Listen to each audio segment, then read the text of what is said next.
and welcome back to day 2 of the Profitable Podcasting Intensive. And of course, today we are doing a Q&A around the message and around monetization of your podcast. So if you're just joining me, because I am streaming live across different platforms, yesterday we had workshop 1 where we talked about podcasting myths, mistakes, as well as the principles, particularly if you're a service-based business and you want to use your podcast as a way to build your reach, build your reputation as a trusted authority, as that thought leader in your industry, as well as your revenue, as you're nurturing listeners into leads and paying customers. So I am going to dive into some Q&A. Good morning. And that was one of the things that I wanted to ask you to do. Let me know where you are in the world today, where you're listening and watching from.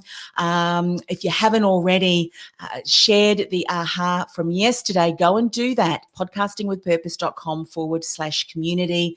There's a special section because one of you who is putting in those ahas is going to be a winner of the scholarship of my 90-day idea to launch your thought leader podcast. And the winner will be announced next Monday. So let me know where you're calling in from. So we've got someone from Melbourne. I am from Melbourne. Great that we can hang out together online, even though not in person at the moment. Beautiful sunny day. So wonderful. So go ahead and continue to do that. I will go back and circle back once we finished a little bit later in today. Got a lot of content to cover. And as soon as I finish here, I am going to be presenting online to a group of authors about how they can launch a podcast to really be able to take their book to the next level. All right. So we've got Paul in Sutherland Shire in Sydney. There we go. Welcome, Paul. Great to see you here. All right, so today is the Q&A call. I'm going to take my watch off because sometimes I'm a bit charismatic with my arms and I don't want my Apple Watch accidentally smashing against my desk. Please go ahead and add your questions in on the comments below, whatever platform you're in. I've got about an hour, a little bit under an hour because I've got to go at the top of the hour, but I will try and get to you. If I don't answer the question today, we've got another Q&A coming up on Thursday, so I'll definitely answer it then. I've selected some questions that have come through already, and I'm hoping that it covers a number of the different areas that many of you are kind of questioning around when it comes to podcasting. So firstly, I thought I would address, how do I overcome the dreaded imposter syndrome? In workshop 1, I asked you where you were on the podcast, you know, the scale, the pyramid that you saw. Where are you? And many people were at level 1. But some people are at the subsequent levels where stage 2, where you've recorded a podcast, but you haven't actually released it. And one of the common reasons is because I don't know who's going to listen and I don't know what people are going to give me feedback. And often it's the imposter syndrome. Now, when we think about experts in their field, and many of you are experts in your field, or you've got a body of knowledge, you've got experience, you've got boots on the ground where you were working in a certain industry, and through certifications, through experience and knowledge that you've gained in the job, and just through your ongoing education, you have now got expertise to be able to deliver. So I want you to know that if you're still feeling a little bit apprehensive and feeling like you're an imposter, everybody feels that. I just need to give that out, to share this with you. Everyone. I remember back in the career industry, I would be interview coaching with CEOs of multinational, multi-million dollar, and in some instances, billion-dollar companies, who would often say to me, don't tell anyone this, Anne-Marie, but I just can't believe that I'm interviewing for this job. So I need help in this area. This is CEOs who have taken businesses to the next level. And I was sitting there thinking, I can't believe that this CEO of this multinational corporation has hired me to interview coach him. So can we just get it out on the table? It doesn't matter what level you, or what stage or what age you are at. There's going to be this kind of, but it's a great reminder when you do think, who am I? But who are you not to? Who are you not to? And, it's so important for you to recognize that, number one, if you're a bit hesitant, go back and look over your history. Go back, because no one has your story, the challenges that you've overcome, the systems, and just the structure and how you overcome things, the systems that you create, the way that you do things. And I'm assuming that you're incorporating that into your content. So please just, how do you stop imposter syndrome? Don't give it attention or energy. All right, because all of you are here because you've got a specific body and knowledge. So here we've got a question. Let me just go ahead and answer this one while we are here. And I'm sorry, your name didn't come up. So anyway, my biggest fear has been time cost versus the benefit. Can I drive traffic there? Great, great. I'm glad you've considered this. But one of the things that I've said in workshop 1, and I'll repeat today, and I'll just remind you of, the 90% that you put in the upfront, this is laying the foundations. This is ensuring that your message is already making an impact in the marketplace. If you are already working with clients, they're getting great results from the things that you are already doing online, then that's a good indication that when you put on top of that a podcast strategy, remember, which is really in stage 2 of our business growth, the leverage stage. Once you've got the lean stage and all of those core business foundations in place, then you know that the time that you invest is going to pay you dividends, because every single topic, every single content that you share, the way that you engage with your audience on your podcast is going to continue to build your audience and often amplify the audience that you are already creating. And if you're just starting off new and you're really haven't had a lot of experience in the business that you're now creating, but you do have experience in other areas that you're bringing into, your consulting and your coaching, then it is as I said, encourage you from workshop 1, spend a bit of time in building those core foundations so that when you put a podcast on top of that, it is going to give you dividends. Yes, some things may need to tweak and change a little bit. There's been some podcast episodes, content that I launch or that I publish, and I think this is going to be a winner. And I think, that was a little bit, okay, so what can I change? Can I change the title next time? Do I need to dive in deeper? Maybe the lead in to that particular episode needed to provide a little bit more context so that my community could start to recognize, this is of interest to me. Sometimes when we get to the level of expertise and the knowledge and the qualifications that we have, we are so talking at an advanced higher level that our customers don't even realize we're actually speaking to them. It's almost like we're speaking a different language. So we need to remind ourselves of that too. So hopefully that's no longer a fear. That's actually, I say, that's a good fear to have, because it's going to be able to support you in determining, am I ready to launch my podcast? Yes. And you'll be able to answer that from the results that you're seeing in your content. All right, keep popping those questions below. I'm going to keep going with content.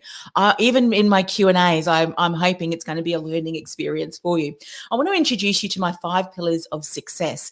And this is often one of the reasons why I see people, even in business, they're not generating the momentum that they need to really start to see clients, from inquiries and leads and clients working with you.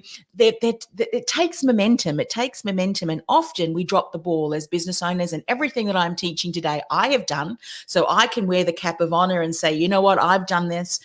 Let me have gone beyond before you so that I can teach you what not to do or what to keep an eye out for.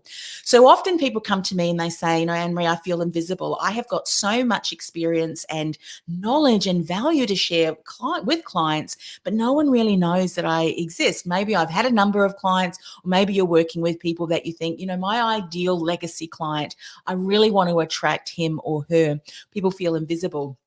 The next step to the next pillar is really gaining insight. And I want to share with you the 5 different areas that I really look at when we're gaining insight. But insight is so important.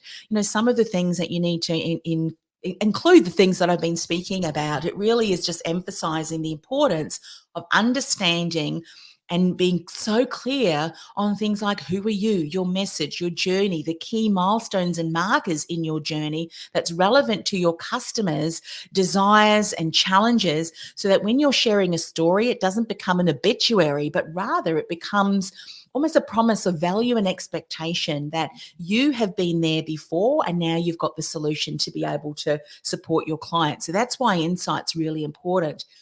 Insight then allows you to create content that builds intrigue. So if you're not yet building intrigue, and what I mean by intrigue is people are listening, people are watching, people are sharing, people are commenting. Now, you may not necessarily see that yet in engagement on your online platforms, but what you are starting to notice is people will email you or message you, because remember, a large portion of the people who are following you will never actually interact or engage with your content, but they will reach out privately, because some people just don't want to do that on an open platform. If you're not building intrigue, if you're not getting comments or people emailing you or messaging you and saying, you're just speaking into what I'm struggling with, I think we need to talk, then what you need to do is go back to the previous pillar and then identify, do I need to do some more exploration and gain some more insight to be able to inform my content so that I can start to intrigue people and enter conversations that my ideal customer is having with their community. Then what you need to do as business owners, so that we don't feel stretched and trying to do all of the things, if you're going to implement a podcast strategy on top of whatever the other things that you're going to be doing or are doing already, it has to be integrated. Otherwise you will stretch yourself too thin. And what happens when we feel overwhelmed? Well, we either do things half-heartedly, and for many of us here, we want to achieve a level of excellence, and we want to do that too with our podcast, but integrate it, because you'll find that the more touch points and the more you understand the client journey, and you've integrated the podcast along with videos, along with live streams, along with articles, and all of those things that you're leveraging, you will find that as you do that consistently with your message, you will start to build influence. It just happens. Someone said to me the other day, and I had to smile. He said, when I launch my podcast, I want to go to an international audience. How's that possible? And I said to him, well, it's one of those things with your podcast, because someone once asked me years ago, I only want to have it for an Australian audience. And I said, well, the thing with a podcast is it's going to go global. It just is, because someone will hear it. And I've shared a story. Someone heard one of my podcast episodes of the Christian Entrepreneurs podcast. It was someone I interviewed in the US. I don't know how many times it kind of got shared, but it ended up being shared with someone in Perth who was part of a local radio station, Christian radio station, who then emailed me and said, we'd love to syndicate your show on our program. Can we do that? It's just one of the things that happens. People start to share your message. And then, of course, when you've got the structures in place, when you've got the systems in place, the nurturing systems, which every one of you should have, how are you onboarding clients? Do you have a system that enables you to have conversations with your ideal clients so that you can see that, A, that you can support them, B, that you're a good fit, and C, that they feel confident in how you've just structured that whole conversation, and then they're ready to go, you know what? Let's do that. And that's kind of the income. And often businesses don't have this in place and they stop. What I tended to do was get to kind of intrigue and then integrate, and then rather than consistently using a tool other than podcasting, but the other things, I would start something and then the bright shiny object. So sometimes we can kind of bounce from one to the other, but we really need to get that streamlined relationship journey so that clients can really feel nurtured and know that we've got their best interests at heart. So I wanted to show you some of the things that you needed to have insight. These are just kind of 5 pillars. I love odd numbers, so 5 is a really strong number for me. So you need to have real clarity around the community. You need to have really strong understanding and knowing what builds intrigue with your content. Charisma, this is really you. This is aspects of you that, remember I said, people come for the topic, they return for the host. And that is because, you've understood what makes you unique, and you just bring that authentically to the relationship on your podcast. Collateral is content, thought leadership quality content that you're speaking into conversations, and your models that you're creating. the documentation that you're creating, all of that to really nurture, those listeners and even relationships. And then, of course, collaborations, which are so important. If you don't want your message to get lost in your own podcast, like mine did, and why I shut down my award-winning podcast, because I didn't have a guest strategy. I just interviewed anyone because I was interested. I was learning, and that podcast was often listed in the top this and in the top that. But my message got lost because I hadn't strategically discerned what's that topic that I want to be known for and who are the guests, the selected guests that's going to get me there. So I'm going to talk about that a little bit more in the question. So hey, Michelle from South Coast, New South Wales here. We got Aussies on the call today. Fantastic. Melbourne, Sydney, and New South Wales. Yes, Michelle, I'm thinking of you. I know that you guys are experiencing some flooding. So prayers to you that you will all be safe. Okay, here's a question. Drop your questions down below and then I'll answer those. How to hone down a topic for discussion. I have a wealth of experience and knowledge in a range of areas. I want to be focused, leaving people with real strategy and ideas. This really hones back to understanding your community, because if you build a community of ideal customers who have a common desire and or a challenge and who resonate with your vision, your voice and your values, that is how you create fans. That is how you create a community of your ideal customers. That's how you develop a community that just continues to want to listen to the content, whether you're bringing it to your own show or whether you're bringing in selected strategic guests to add value to that topic. So for this particular question, this is really where you need to step back. And would be the lean stage in your business still, if you're not sure. I mean, where do you want to position yourself? I love using examples, so I'll use myself because I know my examples and where I struggled with the most. I also have a range of areas. If I think about the career industry, I just didn't want to do resume development. I just did not want to do interview coaching. I just did not want to do job search coaching. I wanted to do it all. And so that was kind of like almost like a jack of all trades. But what I did was I created an umbrella statement where I said, I will help you get noticed, get hired, and get paid what you're worth. And what I did was I turn a potential negative into a positive, and I would do that with interview coaching too. What are some of the things that you'd think, if I'm asked that question, I don't know how I'm going to answer it? Well, let's just spin it around and turn that potential negative in the eyes of the potential employer. Let's turn that around so that potential negative becomes a value add, and it's like, how can we not hire that person because of that? So often we hear that saying, jack of all trades, master of none. But I said to my clients, one of the things that I noticed, and it is true, it is on truth, so that needs to be important as well, was that often you'll work with someone, with a resume development, and then because you're working with a completely new person in the interview coaching, that there's some things that just get missed along the way. So if you hire me, I can support you right from getting your content, the right content in the documentation so that it positions you. And I'll be right there in your corner, helping you with interview techniques and salary negotiation so that you know that you can transition, and I'll be there every step of the way rather than you having to explain yourself over and over again. And that was a real value add, because my clients then thought, that's right. I want someone there from woe to go and not have to reshare my story. And there were certain things that I was gathering in the resume development area that really helped us position them within the interview area. And that very much could have been missed. So I hope in that example, for those of you who are thinking, how am I going to kind of put all of that within one real clear story, one real core content strategy. And then when I moved to working with entrepreneurs, still a lot of different things. I love the area of branding.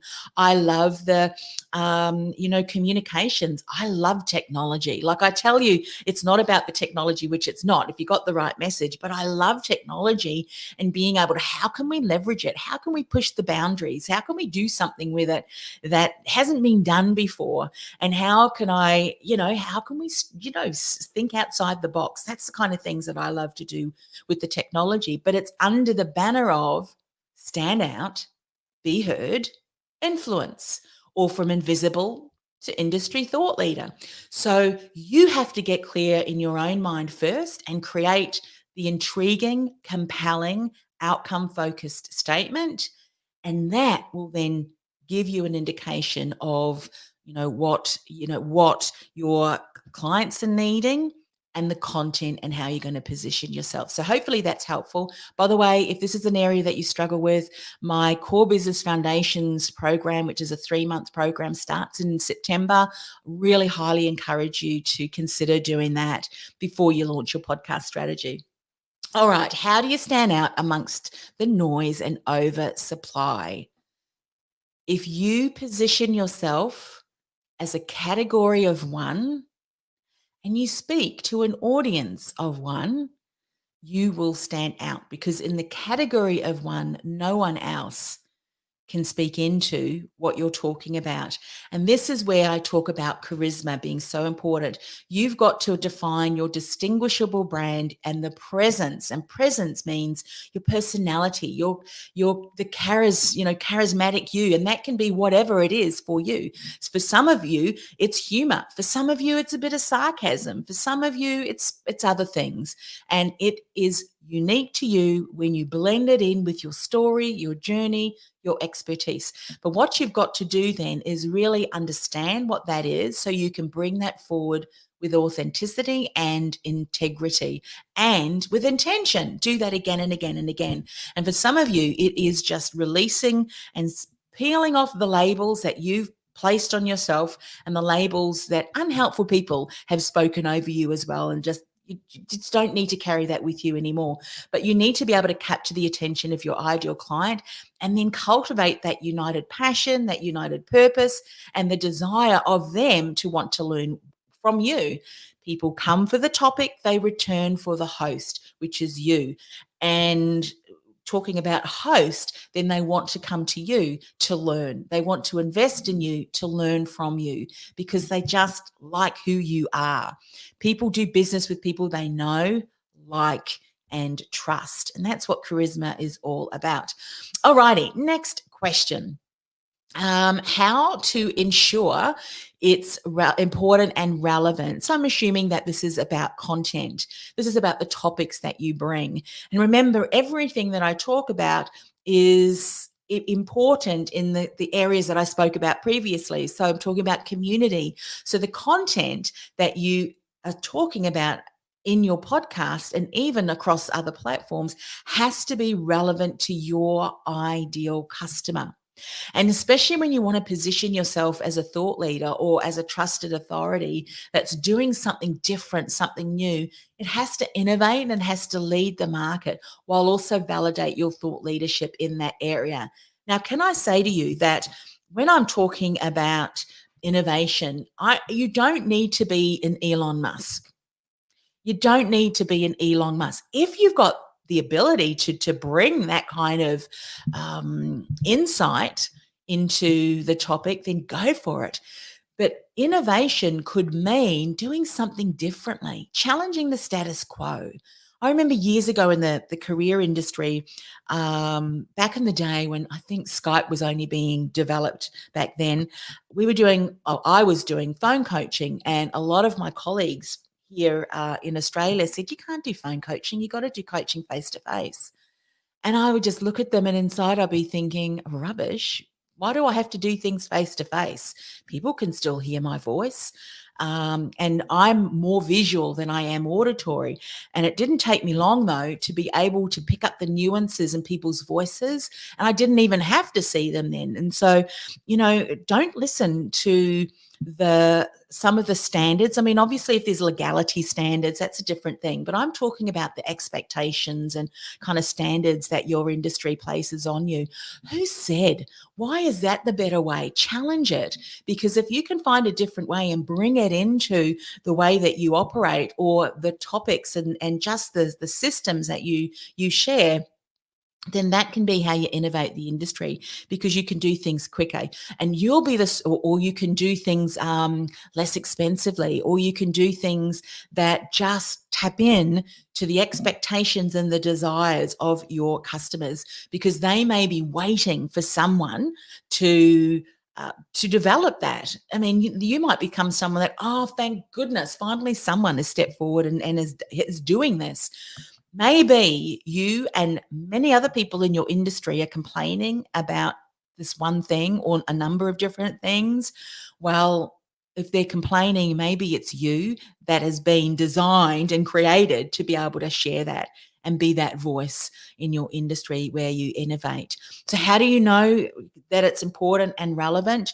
Well, again, if I talked about the 5 pillars of success, if you're creating content and it's building intrigue and you're getting back comments, this is before you launch your podcast, you know that you're onto something. You know that you're onto something.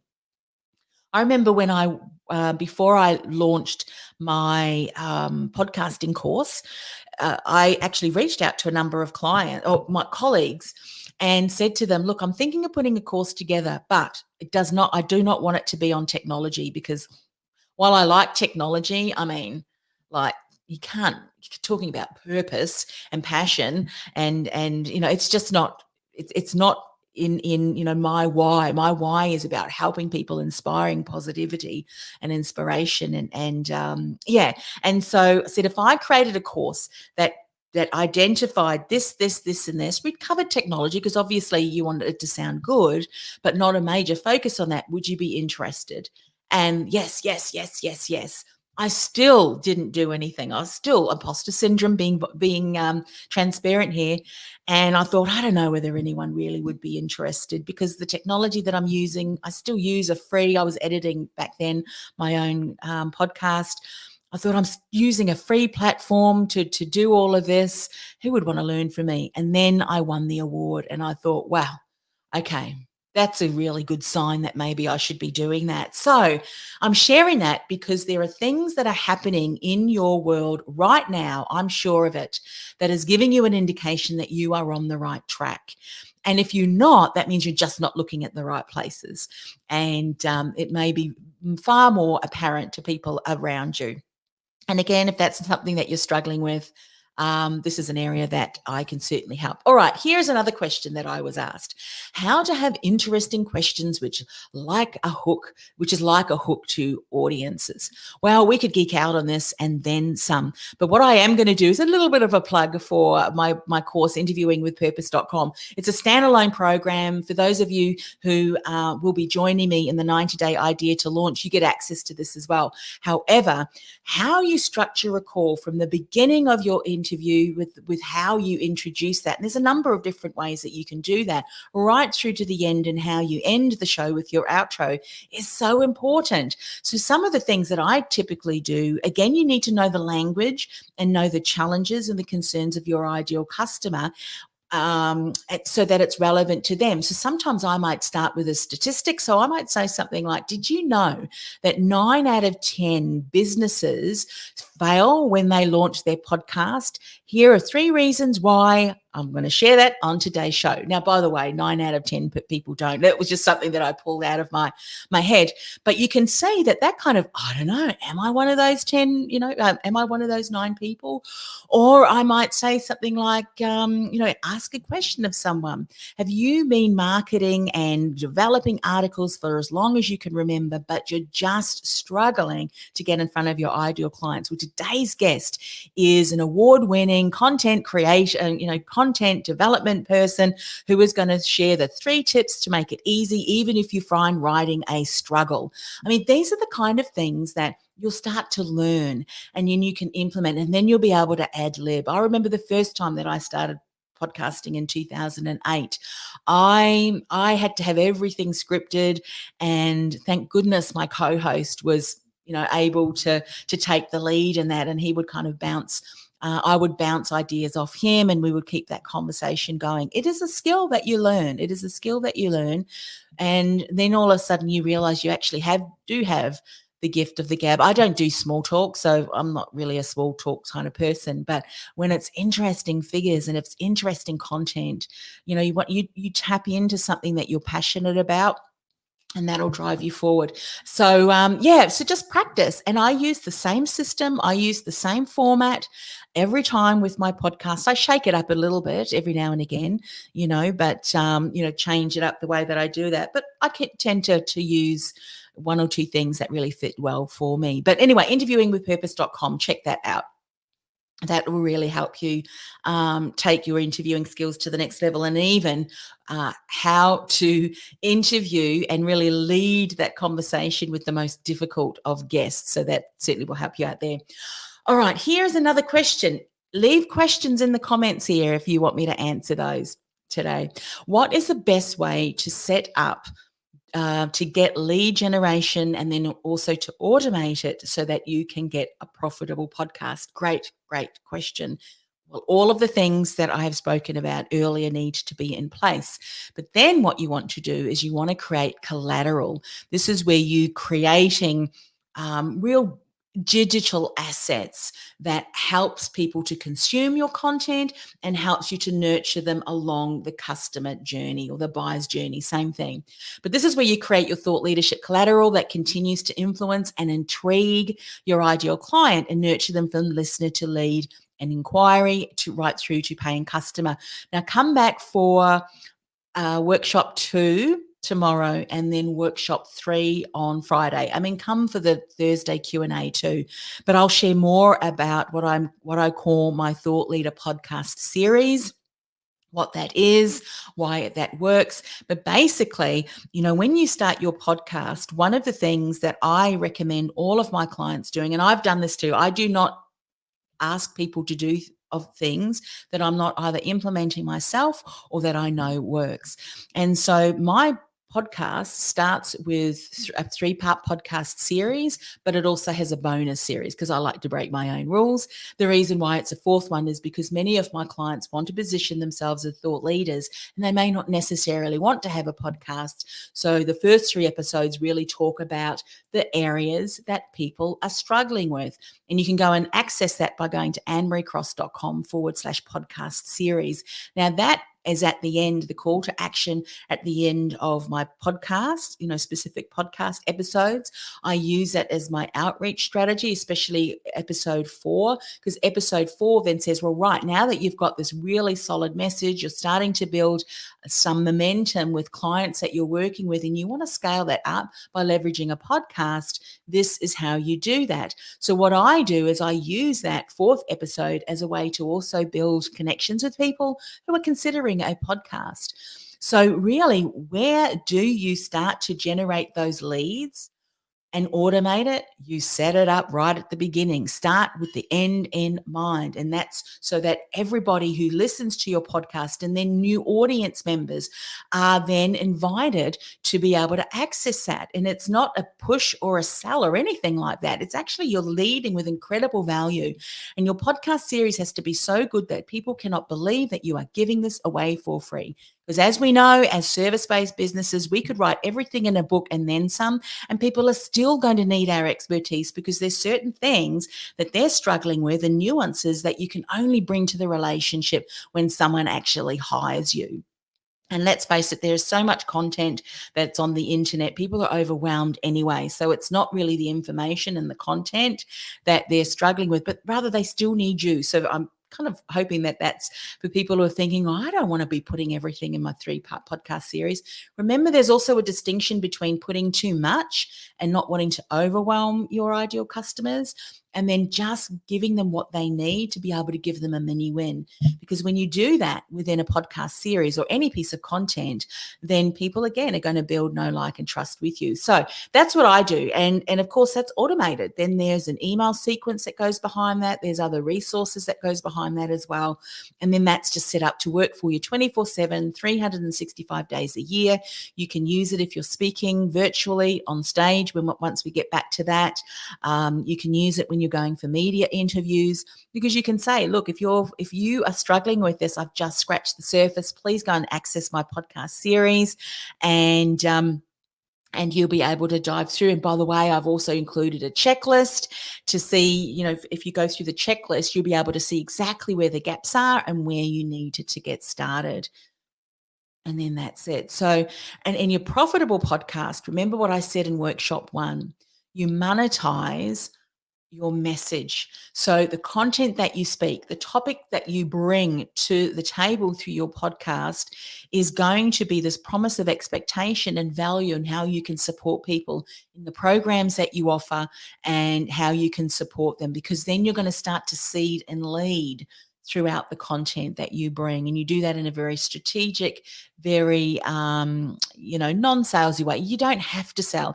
If you are getting everything right and in place that I've mentioned to you, and you're speaking and building this category of one, you'll never need to sell again, because people will reach out to you. You just need to have the conversations and to see if you're a good fit or not. That's what happens when you get to that stage. All right. Let me see. Actually, let's just take this off and see if we've got any questions here. Where are we here? Um, Okay, so we had someone jack of all trades, master of many. Yeah, absolutely. Now, again, if you're able to put the jack of all trades in a sequence that adds value and depth, to what you're able to speak against or for, then that can be pretty powerful. But often, what business owners struggle with is finding out what is that one thing, what is that umbrella statement, and sometimes it is in the journey. Sometimes it is in your journey. And I love Steve Jobs when his statement where he said, you need to look backwards to join the dots. So again, that's what I call, the markers and the milestones. It may be how you've, come through that journey that people can relate to. You might have been someone who has struggled for years, or you might have been someone that had to go through quite a traumatic event, but you've been able to come out the other side because of the things that you've implemented, because of the things that you've learned, and because of some of the things that you've done. And because of the way that you bring that story and you bring that hope and you bring that possibility to life in your podcast and in everything else that you do, it is because of that people say, I want your support, because I want to be like exactly how you are. I want to be as positive now. And if you've gone through a traumatic experience in an event and you're now able to live life, and this is actually one of my clients that does that, then I want to work with you. And it's as simple. And when I say simple, sometimes in the simplicity is the most power. We sometimes overcomplicate things. We don't need to be a rocket scientist. Sometimes it's a simplicity of how you've coped and how you've lived your life that is the promise of hope for someone else that they need, because they want to be experiencing life as you are right now. So that's really important. Let's have a look. Yes, I think it's about the implementation that people struggle with at times. Absolutely. And what a great reminder. You know how I mentioned, content isn't all that important. It is, but I should pre-qualify what I mean by that. When you are talking about a client, a potential client, the content and what they're going to be learning is obviously going to be one of the factors, but that really they want the outcome. They want, what they want to be able to know that what you have to offer them is going to generate a result for them. It's generating results for you. It's generating results for other people. Is it going to generate results for them as well? And so that's why everything that I talked about today is very important. Not just one aspect, but everything. Community, content, charisma, collateral, collaborations.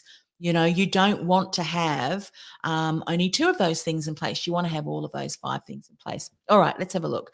Another question. Do you find a particular amount of podcasts in a series is best? Do you group your content to lead over a particular time or quantity of sessions? Great question.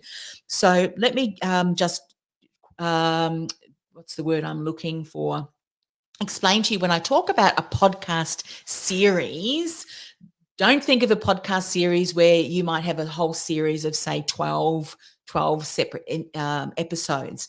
I'm talking about a specific series that's developed as an opt-in for your ideal customers. So come back workshop 2 tomorrow and then again on Friday, and I share a little bit more about that.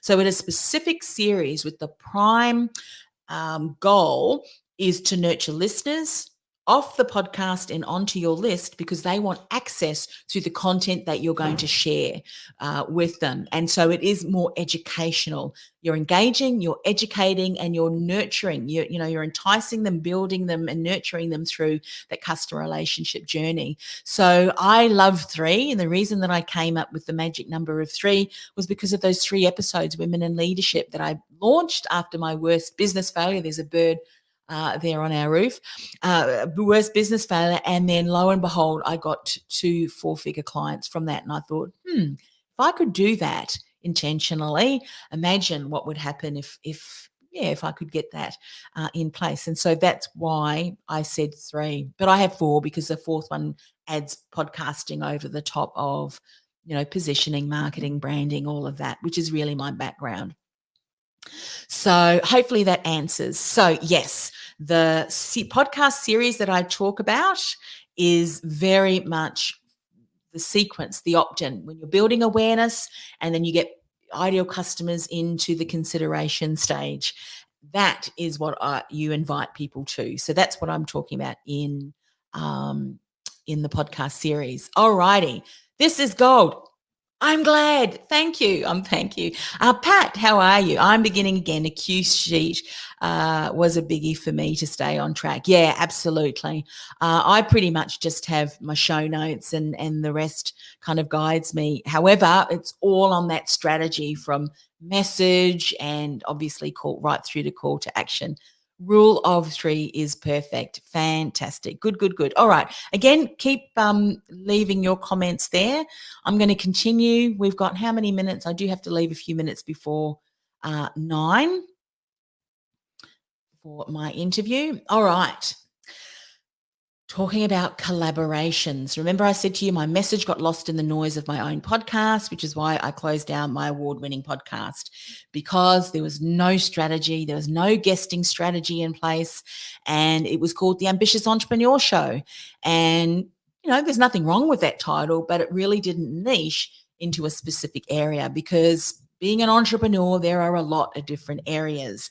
Okay, so how to get the right clients through the podcast and how to nurture the relationship with great guests for future alliances. Great question. And again, I'll just draw you back to what I've already shared. You can watch the replay and go back. But this is where it's really important to be clear on the topic. And so the potential guests that I have on my show are either thought leaders themselves, so they share their journey, or they have got insights that I know is going to help my ideal clients who are aspiring thought leaders and they want to become that trusted authority. It's going to help them within that. So that you need to think about that too. What is my topic? And can I interview or invite people in to be able to speak to a complementary topic or maybe validate something that you have been saying or something that you say, as part of that content. And so, alliances can also be people who are speaking to your ideal customer, who are working with your ideal customer. So they are themselves a circle, have quite a large circle of influence around them, or they are very much an integral part. And so it could be associations, it could be even some universities, I think they may be doing some studies in your particular area. Now, imagine if you were able to tap into some of the professors or some of the researchers who are able to contribute to that conversation. Man, that would be interesting, wouldn't it? And now imagine if your podcast was really honing in on that topic and that professor or that university was very much in that topic as well, and that was a passion topic for them too. There's an audience of people that are coming through that may very well be your ideal customers, ideal ambassadors, ideal advocates. So again, it's just kind of thinking, who could I go out to? And the beautiful thing about podcasting is it doesn't matter whether your audience member is on the other side of the globe. As long as I've got internet connection, and I know for a fact that there are third world developed countries that have got stronger internet connection than here in Australia. Just saying. Not that I'm whinging about that or anything. Australia, can we get faster internet, please? And so that's important. When you've got this clear strategy in place, you can go out and find incredible guests, which is why I made a decision for my podcast network, the Ambitious Entrepreneur Podcast Network, that I would no longer accept just any guests. It's very strategically done now. I used to, but not anymore. They are very much vetoed through, is this relevant? Is this relevant? Where's a good place to go and get good guests? Hopefully you've just gotten some ideas. LinkedIn is fantastic. There are millions of people there now remember though, you've got to pre-qualify them. Are they a potential circle of influence? Do they have your ideal customers? Because remember, you want to develop relationship with people so that it's a win-win-win for all. Win for your audience, win for them, win for you, so you can support one another. And that's a great way. I mean, collaborations really is about defining and establishing a solid guest strategy that paves the way for intentional relationship building and the development of ongoing opportunities. The people that I have on my podcast are the people that I want to hang around with, that I want to have conversations with, that are smarter than me, that are tapping into areas that I have no idea about. Because let's face it, you're going to be learning things. That's the way that I don't necessarily read a lot, but I do a lot of podcast interviews, and every single one of them has given me a great gift of education, learning, and expansion. And guess what? I get to share that with the world. I mean, can this get any better than this? But from a strategic point of view of building reach, reputation, and revenue, it has to be aligned with your message. How much time does it take up, and can you set up in advance? So we'll talk about this in the context of interviewing guests. When we first started our podcast, the co-hosted ones, it would take my co-host, who would do all of that, the running around, over 8 hours to find, locate, organize, and prep for a show. It can take a long time. But like with anything will take you as long as it takes you. And so when I started on my own, I'm a bit of a systems girl. If I do something repetitively, there's got to be a way to systematize this and automate this and then delegate this. And that's exactly what I've done, to the point where the systems that I now use, I actually teach. I give all of the systems to my clients and say, use them, tweak them, brand them for your own and use them. That I was doing daily podcasts. I was doing weekly ones, fortnightly ones, which is every 2 weeks for those of you not in Australia, and monthly ones for my own podcast network, for my alliance partners, and of course helping clients. And that daily one really ramped up the requirements of prepping for a guest.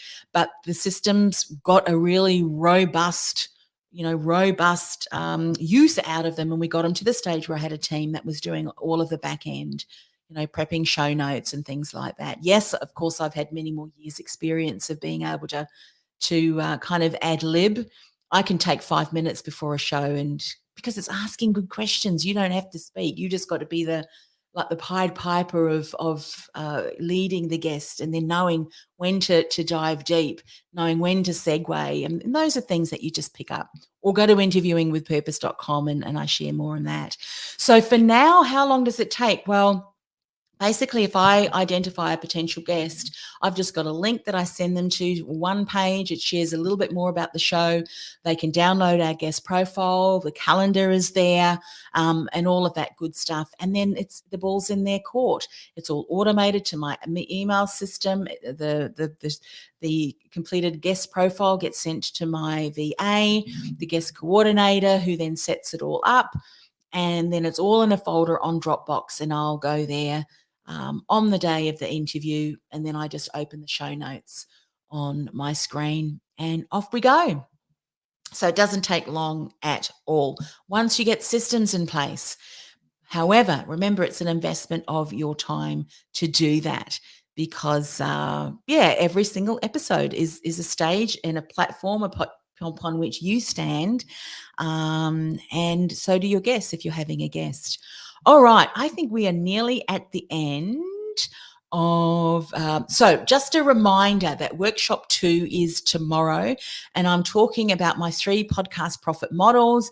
This is the right strategy, and actually diving deeper into that so you can kind of get a bit of an idea around how to build your reach, your reputation, and obviously your revenue. Okay, so let me just stop sharing my screen and then take any last minute questions here. Okay, so I can see how important it is to hone your focus in order to have the right people on a podcast. Yes, absolutely. If I think of some of the guests, and this is even some of the guests who also align with, and this is from a guesting point of view too. I mean, how many people have either hired PR agents to get them on my show, and then I read through their bio and I think to myself, well, either you haven't, that particular expert has not given the right information to their PR agent, or their PR agent is not researching, because if they did, they would realize that my topic has no relevance, that my core values are quite different from their core values, and just, kind of the experience that they create, so that they haven't done their homework. So it goes both ways. I know many of you are also guesting as well, so you can find yourself on a podcast that you think, my goodness, this is just not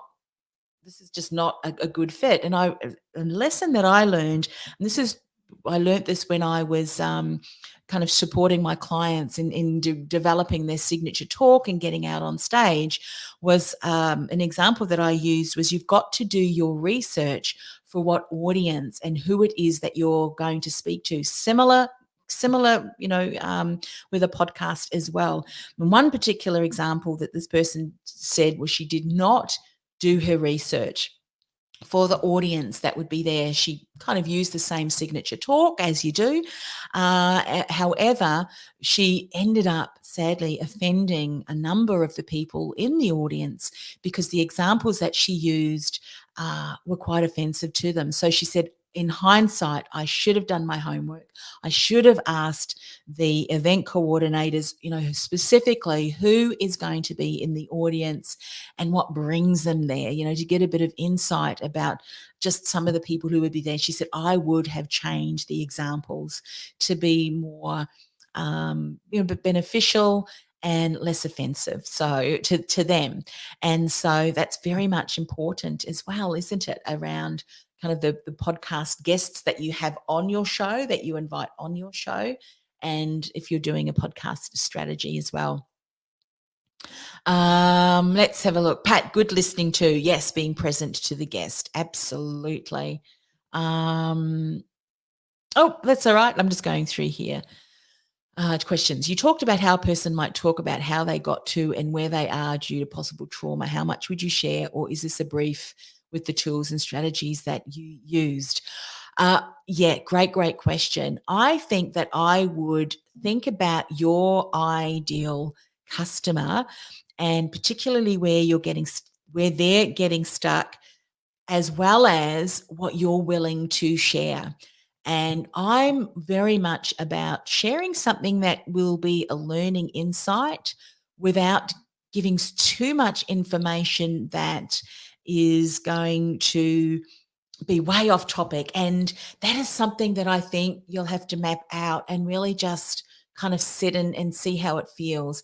I've shared a story before about, and again, this is going to be determined by your audience as well. And you know what? In some instances, there may be, and again, that just depends. So please know that what I am saying is going to be very different to 5 different people for sure. And it's going to depend on your audience. It's going to depend on the impact that you want to make. It's going to depend on what you are willing to share. And I think it's also going to be it's also very important about also protecting other people too, and being mindful of just what you're going to say. How's that going to impact other people as well? So those would be the things that I would recommend. But if I can share an example with you, I remember interviewing someone on women in leadership, and her story was so impactful for me. And because I stream live at the same time, I need to really hold state. And what I mean by that is if someone has shared this traumatic story with you, and, if that kind of connects with me and it's like, oh my goodness, but you've just got to be there. You've got to hold that space.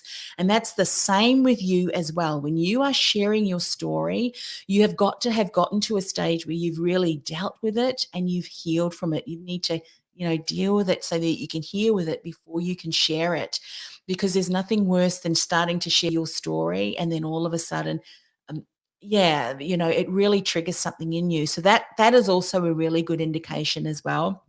But this particular story of my guest, she had come from a very uneasy background. She had had abuse from a very young childhood.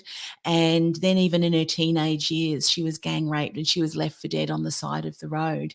And the story goes on to share that, later on in adulthood, she'd gone to courses, she'd gotten support, she'd got counseling, she'd really surrounded herself with an incredible community of people who supported her.